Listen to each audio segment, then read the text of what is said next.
I was teased mercifully on this podcast for not getting no dick, and I've been getting dick, and Mark knew the whole time. Didn't say a word. Ow.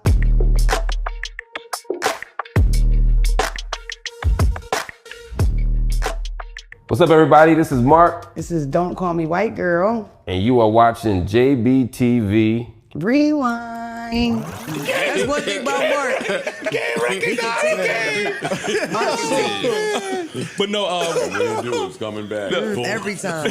Every time. Now, whether you get it, that's another question. In a couple days it'll hit you. You be driving down the street, that little head motherfucker said, what the fuck? It take a minute for that shit to sink in. You on your way home like, bitch, I know you ain't. He say that opportune moments too. He know how you do Bro, it. he nice. He good. He good. Tricky words, nigga. Tricky words. He good. It's a show I right gotta there. see this boy. I hear so much about him. Oh, he's amazing. What's his sign, He's Mark? banned from What's his birthday? He won't see He's in Aries. I told you I hit the Pennsylvania lottery on his birthday. Oh shit! How much? You play the lottery? Like the daily number? Move the fuck on. Like, is that the Powerball? You play the daily number? I don't play the number, but I do have the You know what? straight in box. She be like straight and box it. See 1827 She got a dream book. Yo, you got a green book? Yo. There you go. Get him. Yo, y'all want to smoke? Okay, you got it, nigga. Withdrawn, Your Honor. Who's doing the spaghetti off? Me and Amani. We could do that next week too. I don't have a problem with that. Oh, I thought you must say I don't have a kitchen. I If really thought that was going. I swear to God, that's where that was going. I don't have a kitchen. Nigga, horrible, bro. communication, because Yo, this nigga came back speaking English like a he's back speaking- motherfucker. Like Yeah, last got week, it. out of no, like I have never heard him speak English before. But I think the Well, he kids. spoke it up here. I told you. He told us a couple words to you because you know what I Yeah. mean, and y'all had a good dialogue. And right.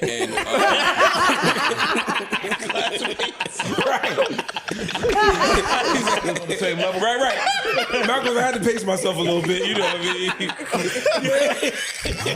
mean? Mona, how was it to find out how Mark Lamont Hill really gets down? Were you surprised at how crazy his jokes get? No. Mark is from North Philly, and it's Mark Lamont Hill. Plus, I feel like the smarter you are, like the more witty you are, the funniest things are just reality things. So, like, Mark comes off a little harsh, but he be keeping it real, so it's funny. Does that make sense? Okay. Well, I was looking at it right there. I was like, a couple of them was a little mean. Oh, please, Mark. I don't feel bad. Yeah, I was kind of impressed. Yeah. I started laughing again. Mona, are you ever home and catch a joke from him and think, man, I gotta get him? No, that occurs on the highway. I have about a 2-hour ride, and a lot of that shit sinks in around the 45-minute mark. Cut the music down, and then I think, oh, okay, motherfucker, got you. Yeah. But most of my jokes don't be on you. No, I feel like Mark take it easy on me a little bit. We be like, with each other. Shit, you don't hit me neither. Yeah. It's like 99% of the jokes be against other people. It's Philly against everybody. So. Yeah, that's really the whole thing. When it comes to the on-air interactions, do you think anything is too far? Or the fact that there's an edit button means you should always seek to push the boundaries as far as possible? I don't think about the edit button. Like when we just do the show, and as long as we be here, I don't be wanting to rewind nothing and do nothing again. Yeah. I don't think about nothing with editing. For me, if I say it, it's because I want it to be said. Mm-hmm. Every once in a while I feel bad, or I'll make a joke that, I ain't gonna say people took it the wrong way. I'll say I didn't say it the right way. Right. And then I feel bad.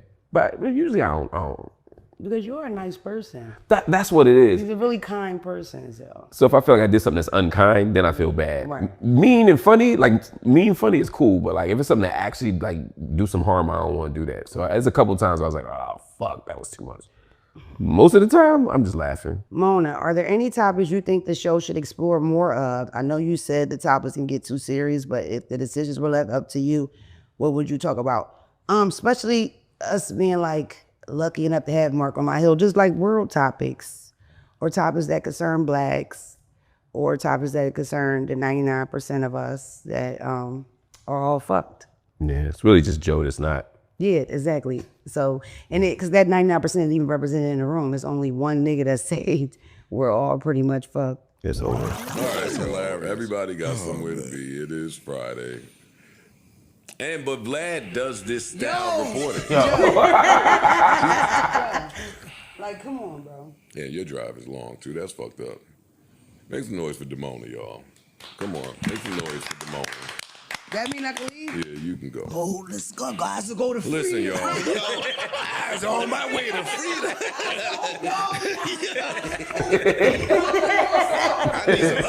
I need some hush puppies. What's wrong with you, yo? How excited you is. She said follow I'm so excited to leave us. Get that one little nail done, too. In this clip, Mona, you look super annoyed at how long Joe is keeping you on the show. Do you think these episodes are too damn long? As a podcaster, because I think people don't realize, like, I had my own podcast for years prior to coming on. I legit max an hour and 20 minutes. So it's like, it's different for me. No, it's ridiculous. I don't know why anybody would want to pod for 3 hours, but it's working for these niggas. Clearly, my butt be burning and my feet be numb. Like, I'm not trying to change that, but god damn, what the fuck? What about you, Marc Lamont Hill? You come from a broadcast background. In comparison to your days at CNN and VH1, how does a day of recording at the JBP compare? It's definitely more VH1 than CNN. Okay. That's the start. On VH1, like, I knew when a long day was gonna be a long day. If you do Basketball Wives, you know when you get there at 10, they're not gonna show up till 12. And you know when it's supposed to end at 5, it's really gonna end at 8. And you just know that. Yeah. But that's once a year. Right. You know what I'm saying? This is every Tuesday and Friday. Yeah. It plays out like that. So for me, I like doing the show and everything. I just think sometimes the long day, that last hour, I don't think is always our best hour. Right. Like, I feel like if we stopped 30 minutes sooner, the show would actually get better and everybody would be excited to get to the finish line. Yeah. But by the time we get to hour 3 We done. of the second show, We out of gas. and we done 8, Yeah. we be out of gas. That's why that nigga wasn't feeding y'all. Right. Exactly. And then when you get to hour 3 and then Joe be like, Ish, why you look like that? Monty, you get any pussy this week? Ice, what's wrong with your face? Oh my God. You know we about to go another hour. Yeah. Or some bullshit.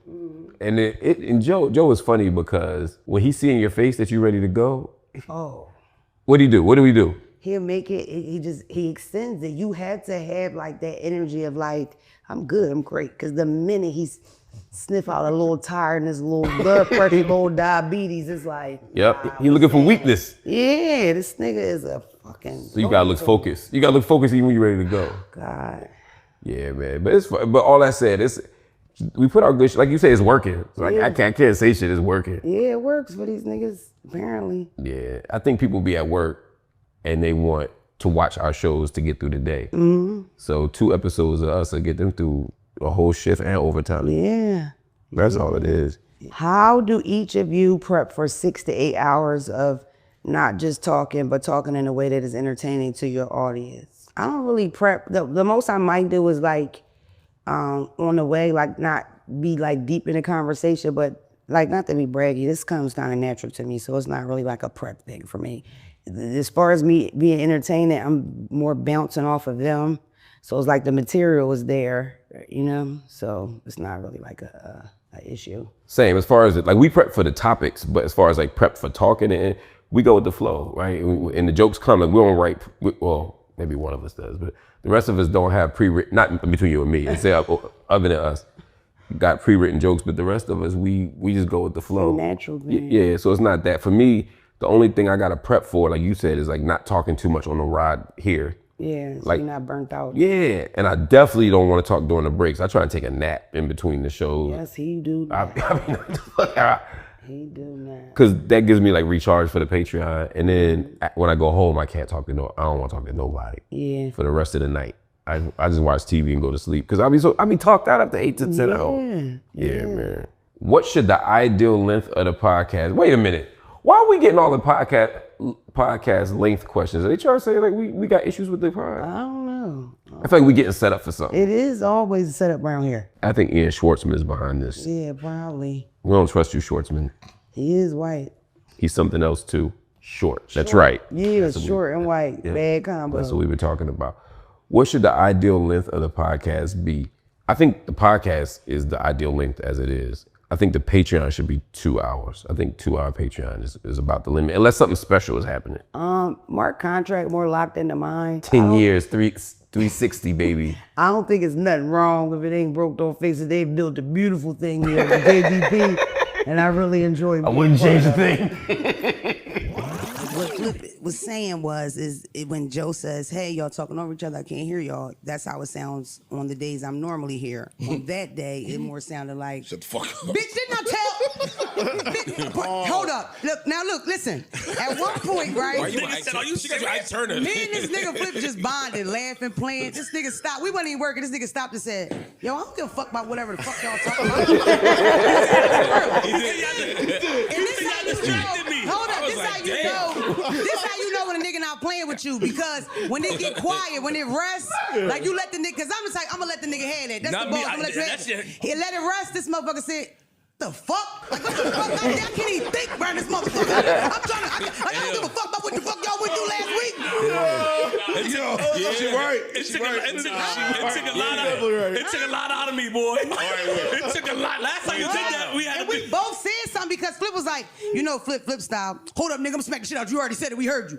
Me, I'm like, Joe. Well, we heard what you said. No, you was because she was sad. After you say, hey, be quiet or whatever, anything you say after that, that's for you. You know what I mean? Right. So it's like, oh, okay, you know, everybody having Mo big definitely got your shit off after But that. this the thing, when you play around, this what happen when you play too much, because I'm talking about that Master Joe, Mr. Joe. I met Master Joe the other day. That's the other day. And then we had a great day, got done on time, and the nigga said, we did great. Today was perfect, guys. Everything. In my head, I bet it was, motherfucker. In my head, I'm like, I this bet nigga if we was in stupid. this motherfucker like this. Y'all picked up. What you think? What you want to talk about? What you think? I think so too, yeah. In this good moment, you hint that Joe button checked you. Was this interaction with Joe how you depicted it on camera? It was worse. I thought I was there for that. Watching you watch it happen, it was like you was meeting a new person. You know, like when you dating somebody and then y'all had your first fight. That's what it looked like. You was confused when that shit happened. I meant what I said though, like if you're in a position of authority and you tell somebody, hey, mop that floor, right? And and then, you know, you go get your mop bucket and all that, your shit you need to mop the floor. Then he go, this fucking floor dirty and shit, what the fuck? Like, damn, niggas doing that all is for you. That has nothing to do with the person you speaking to, you know what I mean? So I'm gonna assume, okay, you might be irritated or going through something, and I'm gonna just, you know, try to, but it's still like, I think I realized more and more about myself that I'm like kind of prideful, and I still got like that ghetto pride of like, you ain't going, you know what I mean? Like you got, yeah, so it's like, Ain't nothing wrong with that. it's nothing wrong with it, but at the same time, it's so many people upstate for stupid shit like that, like thinking, you know what I mean? So it's really not that serious. So it's like, especially when in reality, I really don't care. Like I kind of talk harsh sometimes. I know I talk harsh to my team sometimes. So it's like, I try to be like more realistic about shit and not like hold shit to my chest. It was some adjustment for me because I mean, 99% of the time Joe is chill. Yeah. But if he's in a bad mood, you know. You know. Yeah. When I'm in a bad mood, I tend to get quieter. Some people, when they get in a bad mood, express it to the people. Mm-hmm. So I just had to adjust to that. But I don't take none of it personal. Me neither. I don't take none of it. And in this business, like you said, people do that. Yeah. People do that a lot. That's how it is. Whether it was how it actually went down, can y'all speak to how serious Joe can get, as he is the closest thing the show has to a producer? I resent that. I am the closest thing this show has to a producer. Serious is a weird word. Cause I don't know if I don't ever think he's about to snap. Nah. Yeah, like We ain't getting hit. Yeah, not a lot, except that one time. Yeah. He said be back in 5 minutes. We did take 8. But in general, like, it's not that. It's just, I know when he's frustrated at us because we're actually on some bullshit. Mm-hmm. And I know when he's just having a day, like everybody has a day that ain't got shit to do with us. Mm-hmm. But in neither case do I feel like it's that serious. Some days I just be like, okay, today's the day to make sure we on set. Mm-hmm. Today's the day I'll make sure ain't no crosstalk. Just so we're not stressing out. Mm-hmm. You know what I mean? But it's never that serious. And it's a friendly environment, so I feel like it has to be kind of hard to be the one to say, come on, y'all, or you know what I mean? You vibing. It feels like you just vibing with your friends, and some of these niggas have been his friends for years, you know what I'm saying? prior to working here, that was me and Joe had a friendly thing only. So it's like to go from that to the person that says, shut the fuck up, let him say something. I know that has to be kind of difficult. You know what I mean? Exactly. Joe's tell, if he's really mad, his face shakes. It shakes around his mouth. Yes, he does. That's how you and can he tell. twitchy. He twitchy, I thought the nigga had Tourette's. I started to ask him, but I'm not sure he doesn't. this is a good time to spit it out. He got a blinking thing. What is that? I don't know. I figure side effect of medication. I thought he was back on that shit. Whatever. Either way. I ain't judging nobody. It's a safe space, Joseph. From both of your perspectives, could the show use a producer? Would it help or hurt the show? I'm pro production. I don't think it's ever too many. I've never been on a production and felt like it was too many producers. So I think it would help if it was somebody else. And I think it would help for what I just said before, as far as like where it don't have to necessarily be Joe.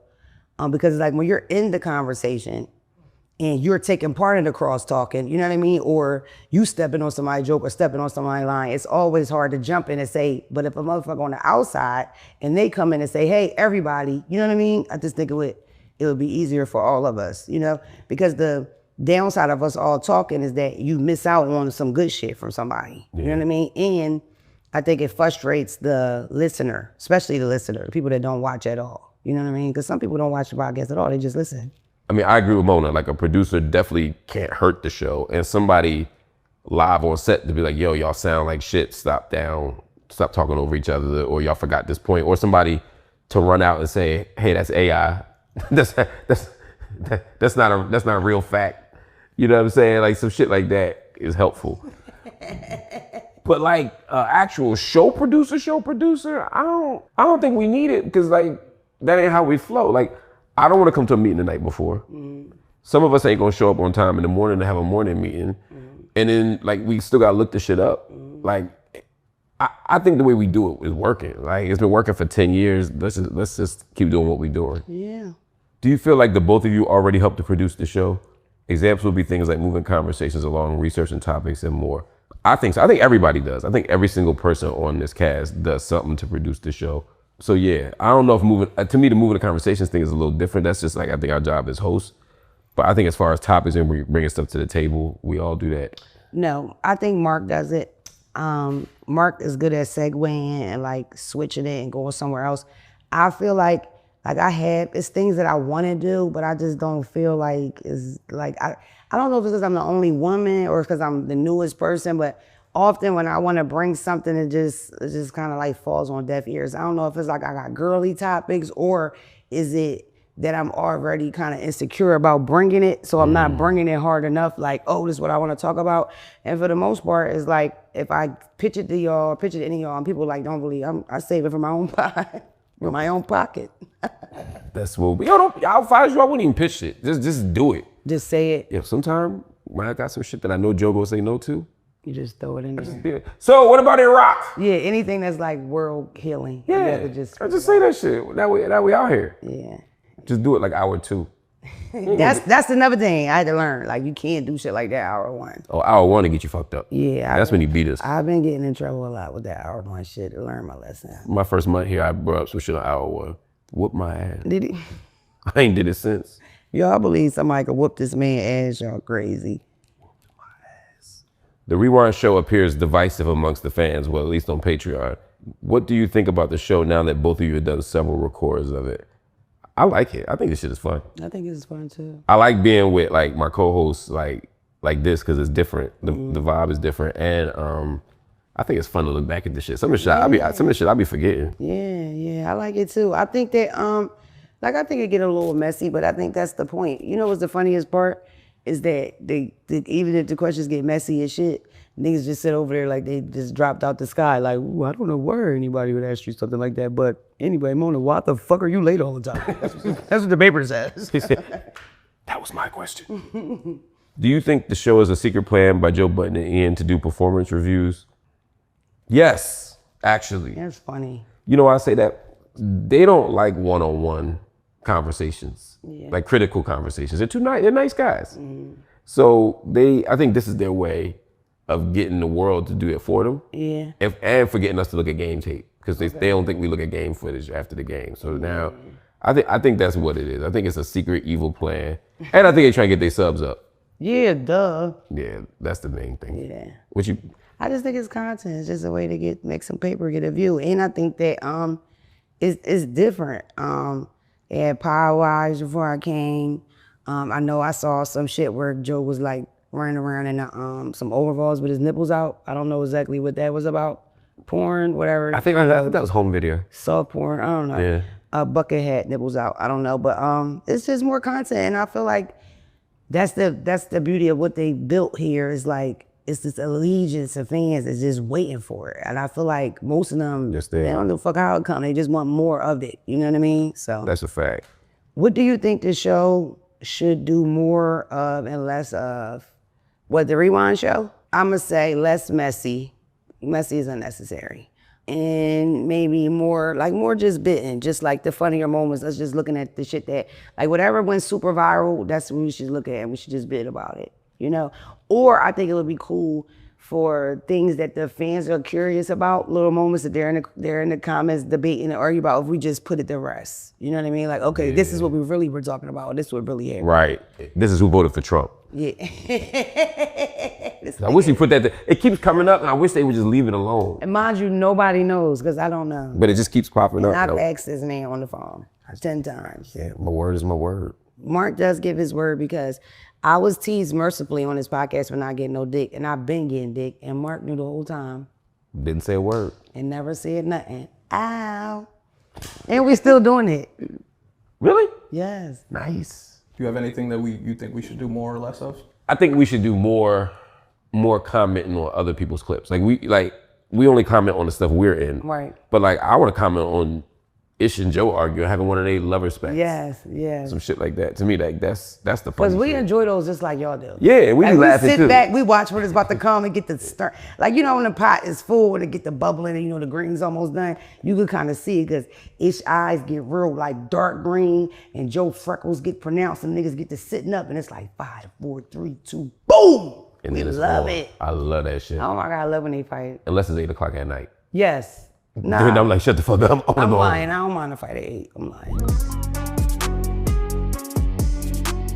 Fuck that. Going a little. We talking about day one. Yeah, we just met her. I want every man in here to be the fuck honest, first off. Because some of y'all ain't Honest even over here. bringing it like that, and you talking heavy, and it's not even like that. What that mean? Don't make me find these bitches and ass. What that mean? Okay? Oh, nah. Let's be What honest. that mean, champ? Everybody in here ain't running all through them. 10 bitches on the phone. They calling, they texting, everybody ain't experiencing that. Nah, that's a fact. No, no. Let's be Yeah, no, honest that's a about fact. some No, shit. not at all. So That's when a you fact. like the bitch One woman. and you write her a poem, okay?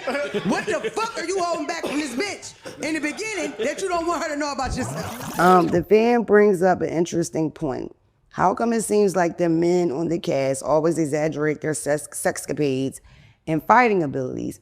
Is it male ego or wanting to never look bad in front of an unforgiving, sometimes toxic fan base? Sometimes. They're men. Like, that's what niggas do. Like, unfortunately, when I'm off camera, sometimes I'm in a fucking store with 10 niggas and I'm the only girl. Like, I've been in that situation by choice. I don't know fucking why, for most of my adult life. So it's like, that's how niggas are. And it's really like a dick measuring competition. Who was the best at basketball? Who got the most bitches? And it depends on how ghetto it get. Like, who baby mom ass fatter? Like, it gets that rough. And it's real. It's a real thing. And yes, it's draining and it's annoying and it's dry as shit. And sometimes I just want to yell, everybody pull their dicks out right now. Been there. On some bro shit though. Like, not like I want to suck it or I just want to see like who got the bigger dick. Cause like they talk so heavy. Like, let's just settle this. Mind you, I am the person that brung that to the forefront. Was that me or was that a fan that was like they wanted to know who had the bigger dick or whatever? And I still get messages constant like, Damona, who's the person with the big dick? You got a lot of votes. A lot of people think it's you. A lot of people were. Nobody thinks it's Joe Button. Nobody. Joey got no votes on the big dick. And I know my girl is happy about that. Joe, if that happened here, That's a good question. a situation where someone signs a deal that is not good, objectively just not a good deal. They did it for whatever reason. It made sense in the moment. Or you told them, look, I don't know if this is a good deal. Perfect example. Let's say, I'll use myself so people don't think I'm throwing shade. Let's say I sign a 10-year deal with you because I'm just like, I'm fucked up and I need the security. Huh? 7. 3 options. What's the second? Never mind, go ahead. And in year 3, it's obvious that I've outperformed the contract and everybody who's making more than me. The field has changed, you're making more money, and I got 4 more years on this shit contract. And I'm your Scottie Pippen. Just say hypothetical. Amendment. Could he amend? Could there be an amendment in some type of way? What, Joe, can you get an amendment? What do you do as the owner? I mean, you obviously I signed it. In the scenario you just laid out, what is there for me to do? Just say, let me do as fair as the owner and say, let me give you a fair deal. With topics like this that to the audience mirror the actual dynamics of the show, is there a danger of revealing what you actually think? No, there's no danger. I want the audience to know exactly what I think. I don't hide what I think. Sometimes I might even over-explain what I think. But I definitely want the audience to know exactly what I'm thinking. The only thing I don't want to do is take business conversations or stuff that the audience doesn't need to know and bring that into the show. This was a moment where we got close to that line. I still feel good about this conversation. I think Joe handled it well. Ish handled it well. Everybody who was in the conversation handled it well, so it worked out. But that's my only fear. But as far as revealing what I actually think, let them know. That's the point. That's good podding. That's how you get pod of the month and pod of the year. If I was to ever be so blessed as to get that. In these conversations, do you think it's impossible not to project your own thoughts into the situation? Yeah, you got to. I mean, you can pretend not to. You could take the opposite position. You could go along to get along, but that's not good podcasting. Good podcasting is saying exactly what you think. I think if you're a good podcaster, it's impossible not to put your thoughts on anything that you're talking about. Otherwise, what are we here for? So when I first saw it, I thought it was funny. And all the songs I heard were funny. But I'm hearing, like, if somebody's not a pedophile, and we call them that, I think that's too far. All right, That's not what he did, Mark. He called him, he said you hang with pedophiles, which he does. Yeah. Sounds similar. That's a hard distinction to make. I'm surprised he didn't win that one. Am I not supposed to judge you? Are we wrong for judging people that hang with pedophiles? Just curious. No. You can't judge a nigga that hangs with the nigga that's a known pedophile. I mean, did he know he was a pedophile? That's the question. How the Afro man? It's Googleable. The guy's got It's Googleable. pedophile charges, is convicted on some shit. They pulled it all up. I'm saying people carry charges. And he's the Look, police. I'm not defending the cop, or certainly I'm not defending a pedophile. Yeah. I just want to hear what the I too would just far need to know how much part is. He's saying putting that label on someone. That I'm just saying, if you ruin somebody's life and people walk around thinking you're a pedophile, you actually didn't know that the dude you hang with had these crazy charges. I can see how that could fuck somebody's life up. Mark, you made some folk upset with your take that Afro Man throwing the PDF jack on one of the cops who raided his house was off. Do you think your take was misunderstood? Yeah, it was, but I don't blame the people who misunderstood it. I always say the burden of an explanation is on me. If I was not understood, I should be a good enough communicator to make it understood. If somebody is a pedophile, I have no sympathy for them. If somebody knowingly hangs with pedophiles, I have no sympathy for them. That's not in dispute for me. That's not even a conversation for me. My point was, if you're making songs about these people and you're saying all kinds of shit, you're fucking everybody in the police force, you're doing this, you're doing this. Some of that shit was true, some of it wasn't. He was just having fun, ruining their lives the way he believes they ruined his by kicking his door and trying to take his money. At some point though, if you're saying something that's not true, or you say something that's not reasonably knowable, like I'm not in the business of ruining people's lives with stories that aren't true. Again, a whole lot of y'all hang with people and y'all don't Google your friends before you go out for drinks. Y'all don't, every homie you didn't do a criminal background check to know. So yeah, if I'm out for drinks and I find out later that somebody who works with me, who I go out for drinks with, or somebody who I just know from the gym or from whatever, if I find out later that they got kidnapping charges, I'm not gonna be like, Mark hangs with known kidnappers. I didn't fucking know. And I don't know that situation. I'm just saying, if the person didn't do it, it's too far. If they did it, then that's different. With the Afro Man take, many people were wondering about the connections to the Drake-Kendrick battle, where Kendrick insinuated Drake might have been a PDF. Where do you stand on that? Do you think Kendrick went too far? Yes, I think Kendrick went too far. I think that battle would have been good without Kendrick making that accusation against Drake, and I think the battle would have been good without Drake making the domestic violence accusations, and then that's not your kid accusations against Kendrick. The rap battle could have been dope without all of that, because some of that stuff, again, is too hard to blur or it's too hard to understand the distinction between fact and fiction, and people start to believe it. It's not like the old rap beefs. This is different when people start making fake information, when there's already a universe of disinformation on social media. You can actually ruin somebody's life. And so no, I do think Kendrick went too far, since that was the question. I also want to note though that Kendrick warned Drake a couple times, like, you don't want to do this, or you sure you want to do this? And Drake was like, no, come do it, rap. Like it was a battle that they both willingly walked into, which I think is different than the Afro Man situation, where whatever you think about the police, and I don't think a lot of police, I'm not a police fan at all. I don't even believe we should have police. They didn't enter a rap battle with Afro Man. So they weren't expecting a back and forth about their personal lives. So Kendrick Drake, to me, isn't apples and apples, but even if it were, I'm saying, yeah, he went too far. I'm just saying the word feminist sounds crazy when you label it on a man. Because we're not women. Exactly, we're not women. So then why is it okay to be pro-black as a white person if you're not black? I'm just saying that we need to find another word for men that support women. Feminist just sounds crazy. And here's what I'm saying in response. The idea that a man supporting a woman, or a man having a label that has woman in it, the idea that sounds crazy to you is exactly why we need words like feminism. That was a spirited conversation. Why did that exchange send you off the deep end? You were getting loud and visibly upset.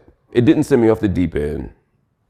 I wasn't angry or anything like that. Y'all have seen me angry. I don't get angry very often, but I have been angry on the show before, obviously. This wasn't one of those times. 10 seconds later, we were having a whole different conversation and laughing. Like I think people sometimes mistake a passionate conversation with actual like emotional investment. There are moments in these exchanges where three people are talking to me at once, all making the same argument against me, but making it in different ways. And so I'm trying to finish my thought and respond to multiple points. It's rarely a 1v1. But if I were frustrated, and I was a moment frustrated, it's not off the deep end though. A couple of things. One, there's like the in the moment reframing of the conversation. I wasn't advocating that the brothers on the set call themselves feminists.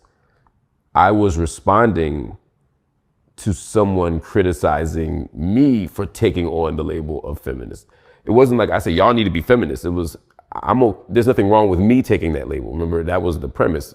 We were talking about relationship stuff, and then someone said, Marc takes on and someone inserted the word feminist approach, or philosophy or whatever. And I said, sure. I wasn't even holding the feminist flag for myself. I don't walk around saying, hello, I'm a feminist. Although I don't mind the label, and I do think my politics are feminist. And that's when B-Dot kind of scoffed and laughed and said that it sounds, as you just heard, sounds crazy. So again, it was being framed, the conversation, as if I was telling the brothers up there that they need to be feminists or call themselves feminists, when in fact, I was simply saying, there's nothing wrong with somebody who wants to. And I think that's a very different conversation. Many felt like B-Dot bested you in that exchange. Do you feel the pressure of large sections of the community wanting you to get your comeuppance in these debates as a result of the perception that you win most of your one-on-one debates? The idea of besting me in an exchange, to me, makes every conversation a competition. I don't think I was bested. I think we were having two very different conversations. I think the argument I was making was correct. And I think, if anything, I got the better of the exchange. But the idea that I feel pressure makes it a competition in a way. Like, I don't enter every conversation we have thinking this is about to be a debate and I'm gonna win it. And I hate that idea. I hate the idea that if someone makes a point, and take me out of it, if someone makes a point and someone else makes another point, the person who makes a second point has to disagree with the first point or vice versa. Because if you don't, somebody's gonna be like, oh, you got cooked. Oh, he ate him up. Oh, whatever. You lost the debate. And it's like, that's not how conversations work. Someone can make a point that's good and you go, oh yeah, that's interesting. Yeah, I see your point.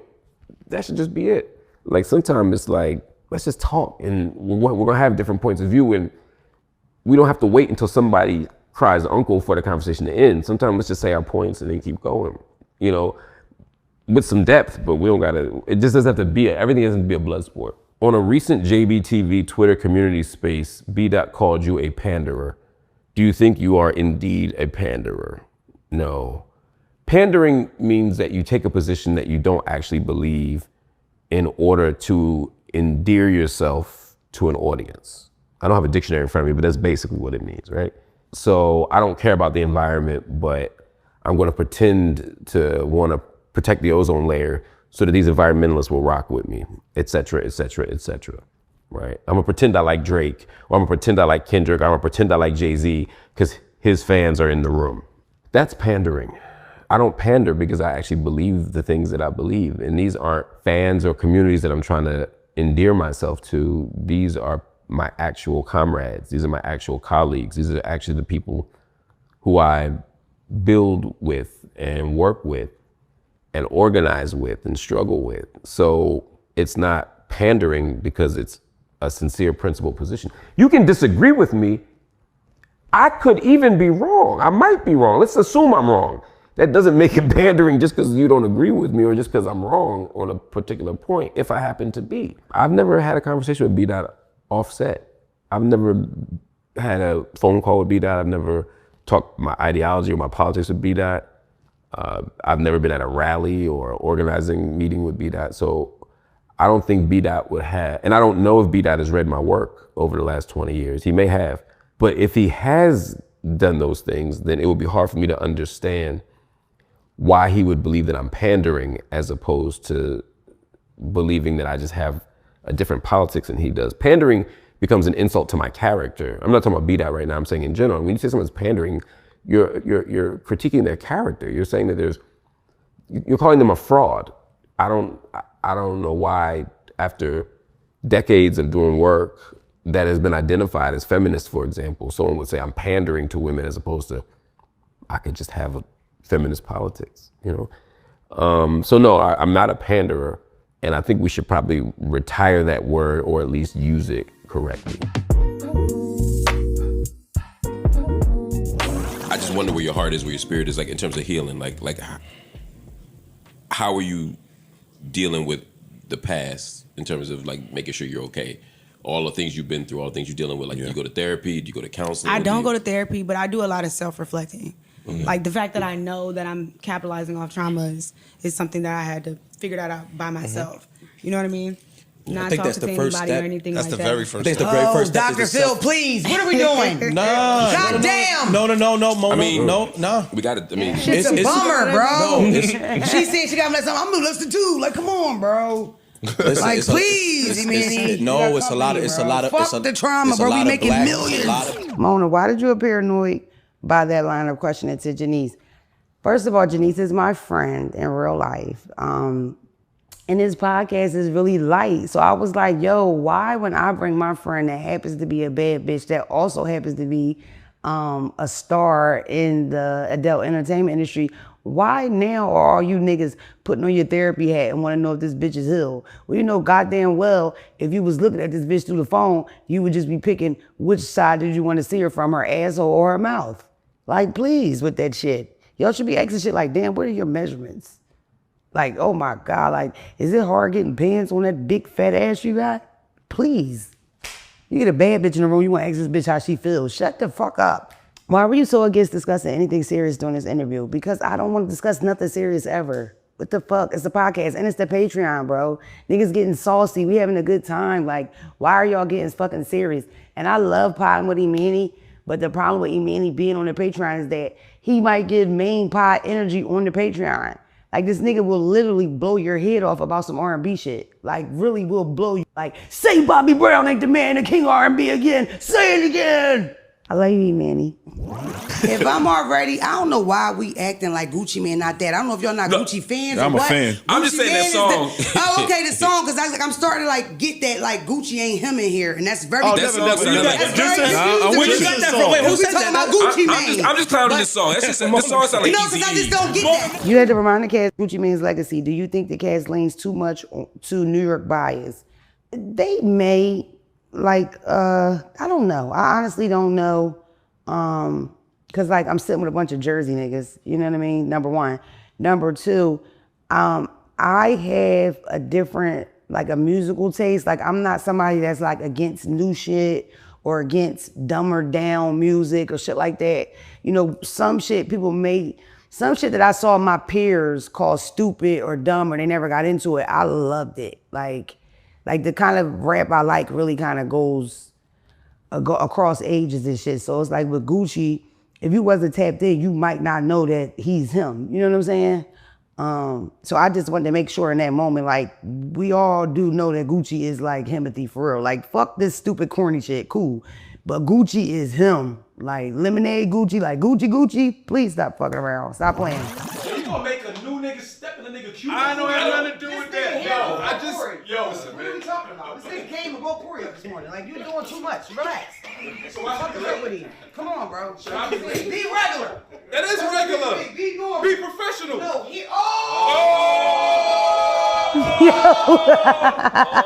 Yo, that's still trauma. Is B-Dot doing too much, stealing his seat and telling you to be on time? What was that about? B-Dot definitely did too much. Yeah, for sure. I mean, I ain't even gonna cap. First of all, I learned my first big podcasting job. I remember that the comments would be flooded with who's this new girl, because I was like new to the internet kind of too, but they would also be flooded with something about the couch, because they had recently changed the couch when they added me.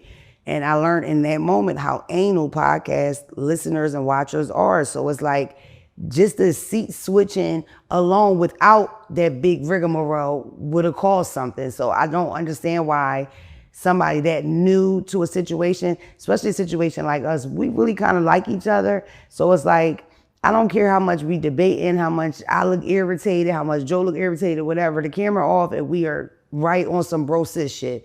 So it's like, I don't understand why if you come into that kind of environment, would you want to take a nigga seat or, you know, throw a jab about somebody's issues at work? That don't make no sense even at the target. You know what I mean? So for sure, B-Dot did too much. Why? I don't know. Cool guy, nice waves, but I don't understand that school of thought. I don't know what the plan was on that one, B-Dot. I've been wanting to fuck B-Dot up on the camera for...